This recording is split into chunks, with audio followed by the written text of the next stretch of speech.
China is known to be a country that debt traps small and developing economies around the world. However, the communist country could end up debt trapping itself. Hi and welcome to TFI Global, the foreign affairs and geopolitical analysis arm of TFI Media Group. I'm your host Tejasvi Malhotra. Let's begin.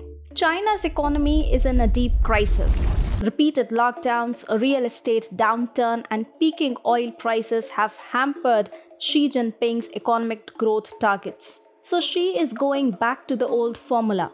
A major splurge on infrastructure that ramps up growth numbers, attracts foreign investment, and boosts the business sentiment in China. Xi will spend $2.3 trillion over thousands of major projects, according to a Bloomberg analysis. This is more than double the spending of $1.1 trillion announced by the US Congress last year. However, Xi's gamble could end up debt trapping the Chinese economy. How? Let's find out. Traditionally, China's infrastructure spending plans have focused on transportation, with billions of dollars getting funneled into expressways, railways, airports, and seaports. However, there isn't much scope left for investment in China's transportation sector. China already has twice as much high-speed rail as the rest of the world combined, and that too is getting debt trapped due to high operating cost and lack of profitability. And in the road sector too, there isn't much scope left to invest. The communist country already has the world's longest expressway network. Any attempt to extend it into barren and remote areas of China will turn counterproductive due to a lack of economic feasibility. And then, China cannot invest in the real estate sector also. We witnessed the epic downfall of the communist country's property sector last year. If Beijing were to put more money into real estate, it would go down the drain and create many more ghost cities in China.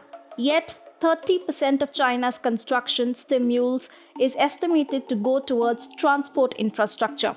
So we could see many new white elephants prop up in China's transportation sector. Nancy Chan, a management professor, said, "Now that China has the basic modern infrastructure, it makes sense to focus investment on manufacturing." And this is what Xi is also doing. China is spending 30% of its $2.3 trillion stimuli on traditional infrastructure, but over half of the stimulus will be devoted to the manufacturing and service sectors. China will build many industrial parks, factories, technology incubators, and theme parks. And why is Xi doing this? Well, he doesn't want China to lose its exports powerhouse tag. By investing in new factories and industrial parks, Xi is trying to ramp up employment numbers in the country and is also trying to revive China's manufacturing base and exports sector. Make no mistake, Beijing's big construction stimulus will lead to a temporary rise in growth. When the government throws in billions of dollars, some economic growth does take place, though it also leads to greater inflation by enhancing the money in the economy. However, the point is that China's manufacturing sector cannot sustain growth in the long run. Why? Well, there are many reasons. Firstly, China's main advantage, cheap labor, isn't going to last for long. China's demographics are witnessing a rapid shift. The country is aging very quickly due to declining birth rates, and its population too is contracting. China used to spend heavily earlier too, but foreign investors used to be bullish on its manufacturing sector due to the cheap labor that was abundantly available in the communist country. However, China is losing that advantage, and Xi is unlikely to get good returns on his plans to spend big on manufacturing sector related infrastructure. Adding to it, other issues like frequent COVID-19 outbreaks in China led to lockdowns and brought manufacturing to a grinding halt. And then China may not be able to revamp its exports sector given its tussles with major economies like Japan, South Korea, and India. Also, Trump is likely to come back to power in the US in 2024, which could lead to a second US-China tariffs war and mount even more pressure on the Chinese exports sector. So Chinese growth isn't going to last for too long.